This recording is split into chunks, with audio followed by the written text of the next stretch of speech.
discussions on trending stories in politics, business, socio-economy, sports, and documentaries. So catch all the updates on the happenings around the globe. Stay focused on the fact today, only on ATN.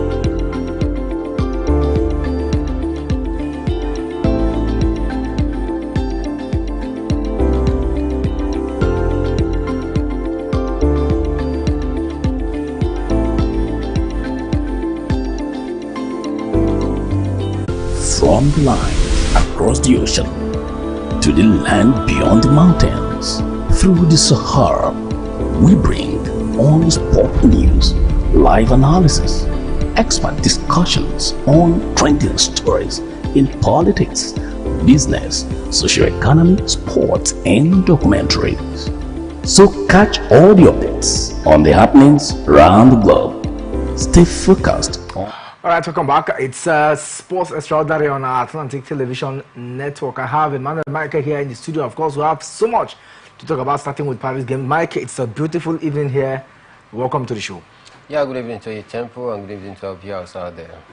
All right, we'll get started with some of the news popping out from the Paris Olympic Games from different quarters. Of course, you know it is day 10 of the Olympic Games, and of course, we have any more news as we count down to the climax of the series. A lot has been happening in track and athletics, and of course we'll bring you more of those. Let's start with what had happened yesterday. Zike Nathaniel in athletics has become the third Nigerian athlete to reach the semi-finals of the 400-meter hurdles, pending the semi-finals when it comes today. Or of course, but the good news is that he was able to pass through the reportage, which was seen yesterday. He did not pass through as Okeze did pick that ticket, but through the reportage he picked the automatic ticket, to be part of the semi-finals. Mike, it looks like the guys in the 400 meters are doing the needful for Nigeria. Yeah, they're really doing the needful for Nigeria out there. Still hoping to see if we can be able to lay our hands on any major silverware out there. This is the day 10 of the Paris Olympic game, and Nigeria haven't been able to record a single medal as it stands right now, and I think it's a quite disappointing one. Having seen that most of the sport discipline that we are taking part in, we've been all hosted out. You talk about badminton, we are out. Boxing, we are out. Cycling, we are out. Swimming, we are out.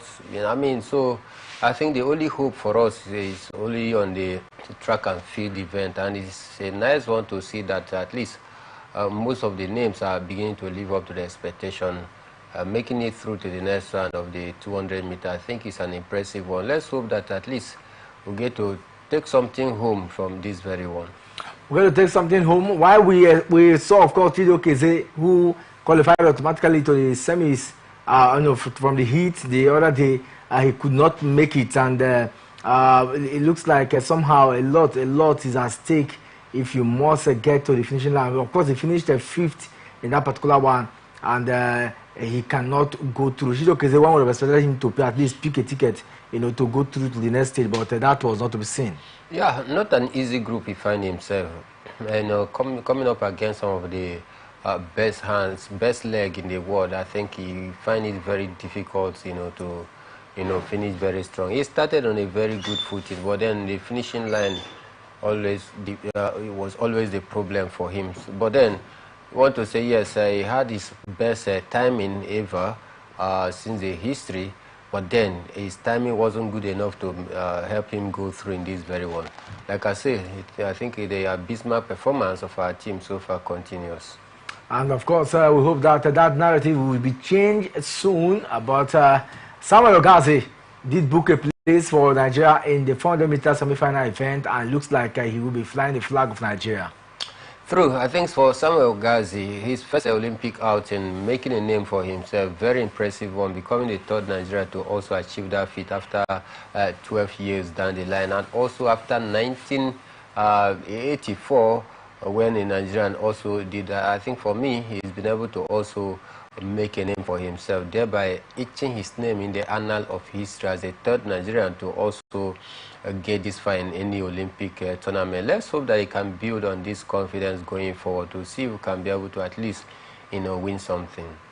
To see if he can be able to win something. And of course, if you look at the way things are going, we cannot but believe that this can be achieved. For Blessing Oborodudu, she failed to clinch a place in the finals of the women's 68 kg wrestling, losing to Kyrgyzstan's Miriam. And this name seems to be one woman that has been tormenting the scene, doing what she knows how to do best. And somehow she has won the semi-final bout, and she's in the finals against Blessing Oborodudu, who came second the last time at the Tokyo Games. Yeah, not a good one for Blessing Oborodudu, because we expected her to at least be one of the medal hopeful as it stands. But then winning her first and second game, I think she couldn't just pass through the third round to make it through. But one thing is guaranteed, that if she can be able to finish very strong, I mean, she's still a medal hopeful, because courtesy of the where she has gotten to right now, she will be finishing, very strong, at least winning bronze if she can be able to improve on her game going forward. But then I expected her to make the final. Taking a look at the way she actually started her first two games against the Canadian and the French opponents, she was doing pretty well. At some point I thought maybe, yes, she's going to be the first person that is going to give us a gold medal, but then it wasn't to be, as she fell short of the expectation. But then, like I said, I think there's still hope for her to pick up bronze medal. Bronze medal is the next ticket for her. Can she achieve that? To get to see how that one will pan out. But one thing very striking is that we will not get to see Oborodudu in the finals. I'm hoping to get a silver or a gold medal. That has eluded us once again in that category of wrestling. But she's not the only one. We still hope that other wrestlers will take a cue from Oborodudu, the lessons, and try to see how far we can go. One name who needs to do that is Odunayo Adekoroye. We saw the pinfall that exited her from the tournament the last time. I hope that she will do everything possible to get through and perform the magic and maybe pick a ticket and pick a medal this time. True. For Odunayo Adekoroye, I think for me, I'm very confident that she can be able to break the jinx, go find this very one, surpass the effort of Blessing Oborodudu, because I think for me, we will be relying on her heavily to do the magic out there. And all things being equal, I think she has what it takes. Having seen how Blessing Oborodudu also was hosted out, but they're not out totally, just that in the next round she has not made it to the final. So we are banking on her, because we talk about wrestling and track and field event. That is the only hope that we have right now for any of these our athletes to get us any silverware at this year's Paralympic Games. So we are very hopeful, keeping our fingers crossed, hoping that yes, she might be able to do the needful. She'll be able to do the needful, and of course we'll get to see how that one will go. And let's move on now, and let's bring you other activities lined up. We saw how glorious Nigerians were happy, and one lady that is putting that smiles on the faces of many Nigerians amidst the protests and demonstration across the country is Favour Ofili. a young lad doing mighty thing at the Paris Games. Yeah, for Favour Ofili, look as though she's been able to put away the disappointment of not being enrolled or enlisted in the 100-meter hurdle by the AFN or the NOC.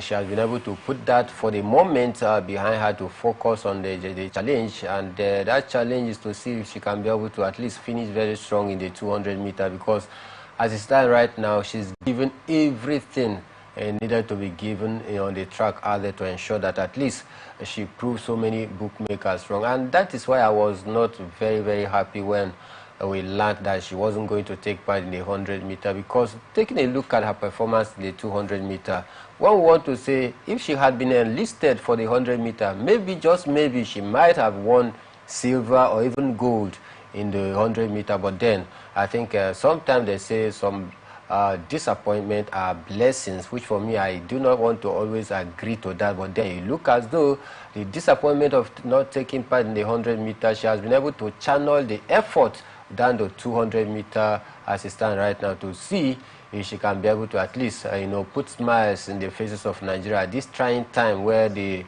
end bad government protest is taking up the country. I think her victory would also mean a whole lot for the country and for sport love. And of course, you know that sport is one instrument that binds us together, because it doesn't understand the language of discrimination. It doesn't know the language of ethnicity.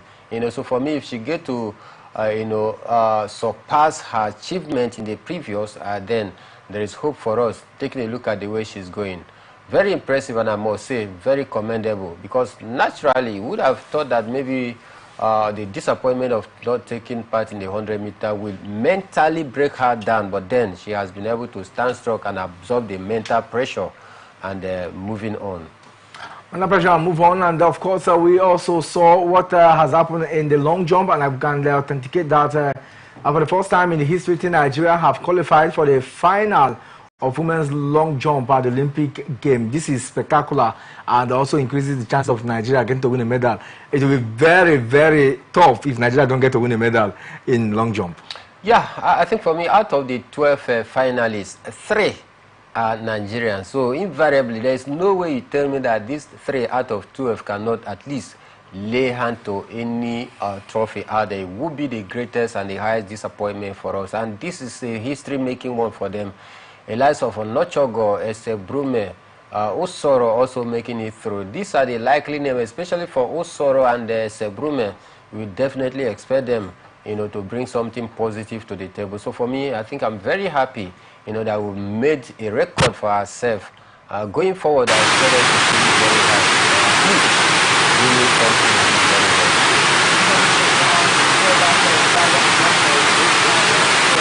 high. The point and of course, we saw the way they were able to put in those particular one. Brume posted 6.76 meters in her jump. Ruth Usoro 6.68 meters, and Christina Ochonogo posted 6.65 meters. And so if you look at it, it looks like Christina looked like the least, but let's get to see how far they can go, and it will be it will be a solid moment if we don't get to pick a ticket, win a medal out of 3 Nigerians. But away from that, let's talk basketball now. But still in the Olympic, we are ahead of the crucial game against the United States of America. The head coach of Team Nigeria in the basketball scene, Irena Wakama, is already basking in the euphoria of doing great things, and she's saying that there's no pressure on their side, Mike. Yes, for me, no pressure on their side, because they've actually exceeded expectation. Don't forget, in the history of the Olympic game, the continent of Africa put together, we have not been able to win more than a game out of 37 attempts, and that is very marvelous for the likes of the Tigress, led by Irena Wakama as a coach. To break that long-standing jinx of African team not being able to make it through to the next stage in any basketball event, especially as the female category. But Irena Wakama came and was able to change the narrative.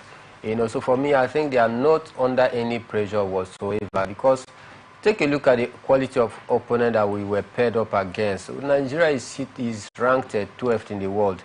The 3 opponents that we played against, the likes of Australia, the likes of France, and the likes of Canada, they are way ranked higher than the D Tigress. They are ranked 3rd, 5th, and 6th, while we are ranked 12th. So, winning their first game, losing to the host country in their second game, France, winning their last game against a very hard, opponent such as Canada, who had lost their previous 2 games. So you expected them to come out fighting from all angles. At least, to at least have a little bit of respite or a little bit of,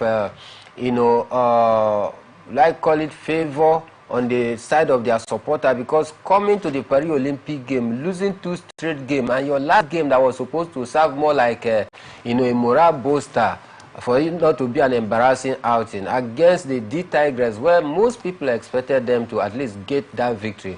They could not stand the firepower of the D Tigers. We were able to make that one count. So as it stands right now, I think the pressure has been taken off Rena Wakama and the girls out there, because we've even surpassed expectations. So if we even go further against United States of America to win, I think it's going to be a very big uhuru for us. But I stand right now, I tell you, heading into this game against the world #1 as the defending champion in quotes, we are the minus, we are the less fancied team in this very one. So if we go out there and spring a surprise or pull out a stunt, then it's going to even be more in laudable celebration for us. So it is always to go into competition not being ranked as one of the favorites, because when you are ranked or tipped as one of the favorites to win such a game, then pressure is piled upon you and you might not be able to stand the pressure. When we are going to such a big game without you being looked up to as one of the favorites, then you can also be free to express your game out there. So for me,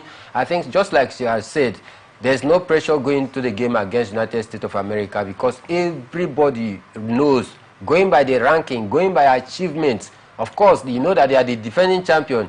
So if we get to lose against them, it's not a bad outing for us. We've actually made a mark. But nothing else to stop you from beating the defending champion. After all, against the Opals of Australia, they lost their 3rd rank, in the world, and so they lost to Nigeria. So, I mean, if you are well prepared, so don't you think that they can get it? And the big question is, what can be done? Which area should Rena Wakama work on to enhance, this possibility? I think you talk about our point guard. They need to up their ante. They need to take those 3-pointers out there, and need to limit the rate of our fouls. That is the 2 thing. We need to limit the rate of the fouls we concede. And for our 3-pointer, we should have people that are capable enough to always get all those 3-pointers, because that will matter a lot. And then again, your game plan for me, I'm thinking that Rena Wakama and the girls, they should go for more offensive, because if you go for more defensive against a champion like United States of America, I think the point margin might be too difficult for us to contain. So play your game. Massive attack, massive defense. That's the way you get the best out of this game, because if you want to sit back and allow the US to come hard against us, we might not end up getting any positive result. And that is what I'm thinking. And I believe that Rena Wakama is going through, the record of the USA and their game as well, to at least take a total perusal of what their game looks like, and also find, our own strength somewhere, somehow, and capitalize on their own disadvantage and their own weak point as well, to make it count for us. So if you ask me, if I were to be the coach, I would tell the girls, calm down, you are not under pressure. Play more of attacking and defensive. Let us play like a unit. Don't sit back trying to defend, because the best form of defense for me is attack. I will keep saying it. There's no way you go into such a game and you want to sit back and allow your opponent, to come close to you. Anything that happens within your basket might possibly result either to a foul or to a point. And so for me, they should go out, all attack, all defensive, and that is the way to go for it. All attack, all defensive, and that's the way to go for it. But let's see how far they can go. And one thing very striking is to get to see how Rena Wakama and her lads will do the magic against the United States of America. Can they? Well, only time truly will tell. But one thing very important also is to get to see is the quarterfinal stage. At this point of the encounter, maybe a lot of Nigerians will be praying, not just USA. Maybe another team, but the way the pairing was done, because the seedings, you just have to. But I'm just wondering if they are hesited, what next for the team?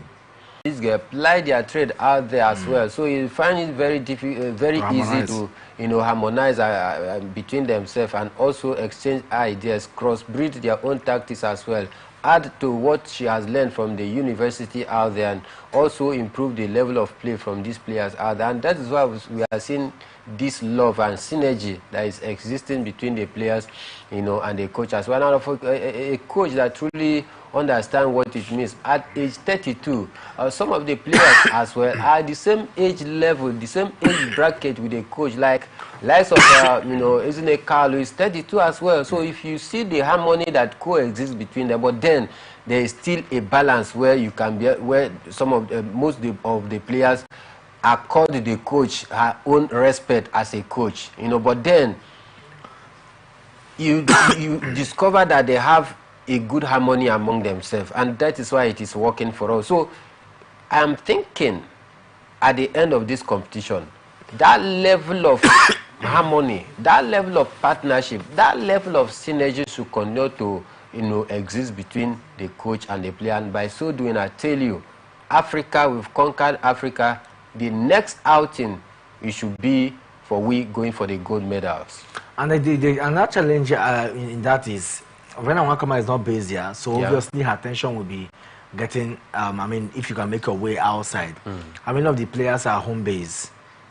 From this team, it's difficult to point at any home based player. In the setup. But the good thing is that these are players who have desire to play for their country. Secondly, we look at the under-18 girls that did so well in the qualifiers at the level, the Junior D Tigress.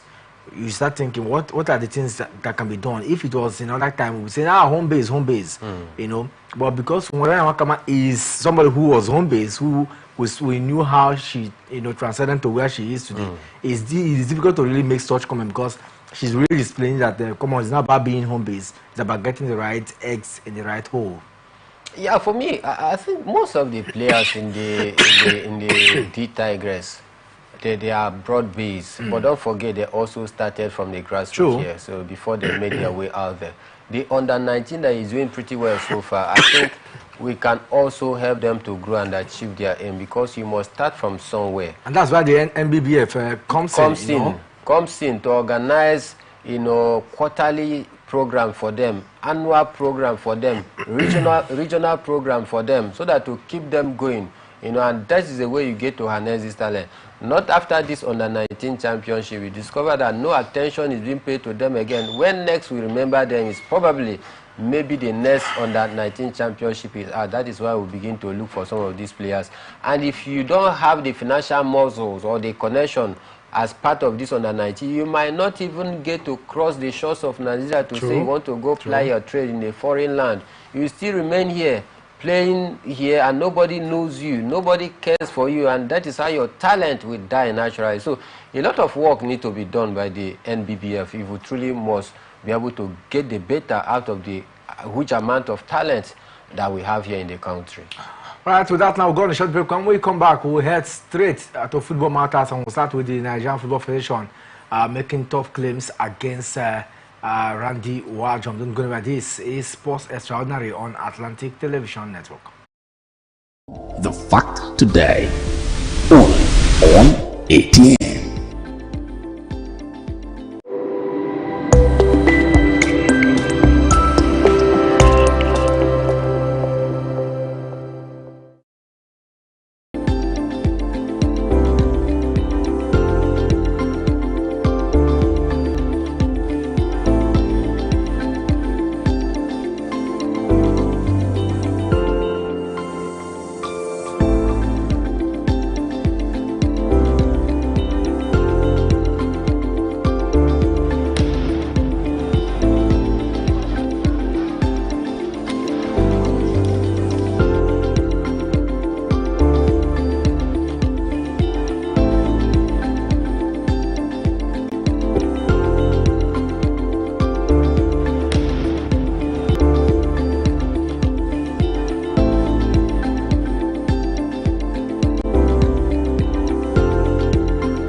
But then it wasn't a bad outing for us in the World Cup. Coming into this year's Paris Olympic Games, they had camped in the out there away from the country. for about 2 weeks or thereabout before the official kickoff of the game. And these are players that you are very familiar with. You know, what does it take you? I mean, he wasn't just good enough. Taking a look at his tactics, his formation in all these 3 games that we played. So it's very clear that for me, taking a look at the output on the pitch of play, Randy Wardrum got it all wrong. You can't play 3 games deploying the same tactics, very rigid in your approach, defensive as well, but then you lost all 3 games. After losing all 3 games, you turn back to blame the NFF for lack of preparation.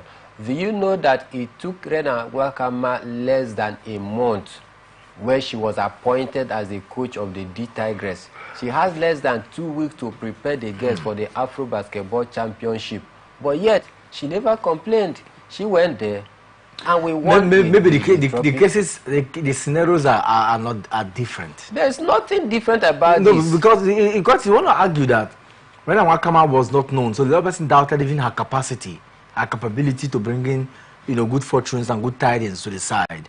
So maybe she thought like Randy Wardrum also did, you know, going into the Australia-New Zealand World Cup.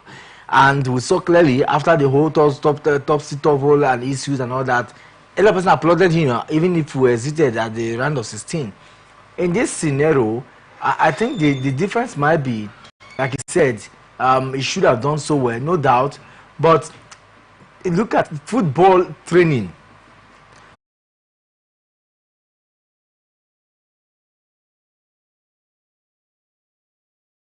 That is why I'm saying that I cannot totally absolve NFF of this blame, but then I think the excuse for Randy Wardrum is not tenable, because there is a way your team will play. Even if they get to lose, you will be satisfied. True. That yes, it wasn't just our day. We did everything. We threw utmost. But one will argue that they played against world beaters. Meaning what? That we played against Brazil that defeated us 1-0. That is the same Brazil that Japan defeated 2-1. And we take a look at the margin between the female football between Brazil and Japan. The difference is very clear. And so for me, I think that is not excuses. We are talking about 11-time African champion here. We've conquered the continent. Now, take a look at the circumstances, the back and forth that surrounded the Wardrum, you know, World Cup preparation for the Super Falcons ahead of, you know, between him and the NFF. They had most issues, debating, quarrel here and there before the World Cup. And at some point, we thought maybe the man was leaving. Not less than a week, they were able to steady the ship. And that is how he went there.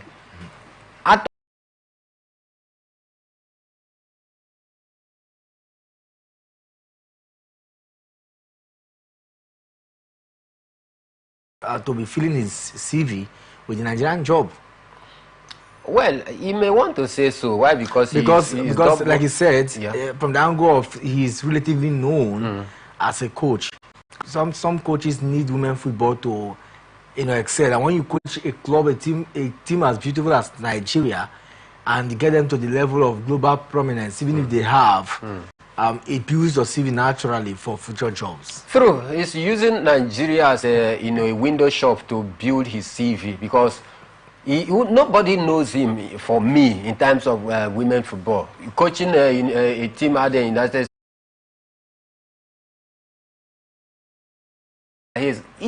I mean, he has not achieved anything in football, so he's using Nigeria as a cash cow to milk us, thereby selling himself to the world.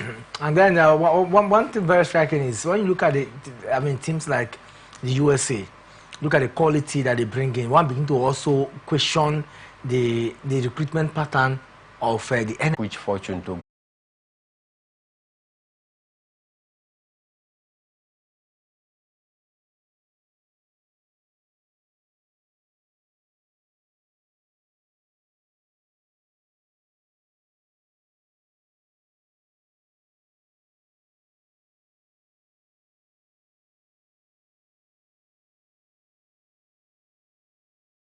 they are performing. They are not doing pretty bad at all. All this happen by proper planning. So for me, we do not necessarily need to go to break the bank before we get a good coach. let us start from the home scene here. Give our local coaches the needed opportunity. Equip the person with training and retrainings. Sometimes call them, send them abroad, let them go acquire new skills, let them up. They were playing in front of their home crowd, and as a it doesn't matter. I mean, they came back from that game. You know, the Egyptians are holding them to ransom. And that is what it means when you are playing at home ground. That True. is the same thing that happened to the Super Eagles in the last African Cup of Nations. They were playing in front of their home fans, the Ivorians, which we defeated first in the group stage. But if they had played very well, yeah, nothing would have stopped them from also winning. That is why I say sometimes football just happens. You know, in the game of football, you can't actually predict where the pendulum is going to swing, and that is why it's very just one chance from the defensive side, and that's all. And that nails it. You know, so for me, it's just about football, and that is what it is, and that is why it's very, very exciting because it's unpredictable. All right, let's move away from that, from the Olympic now and talk about what is happening in Nigerian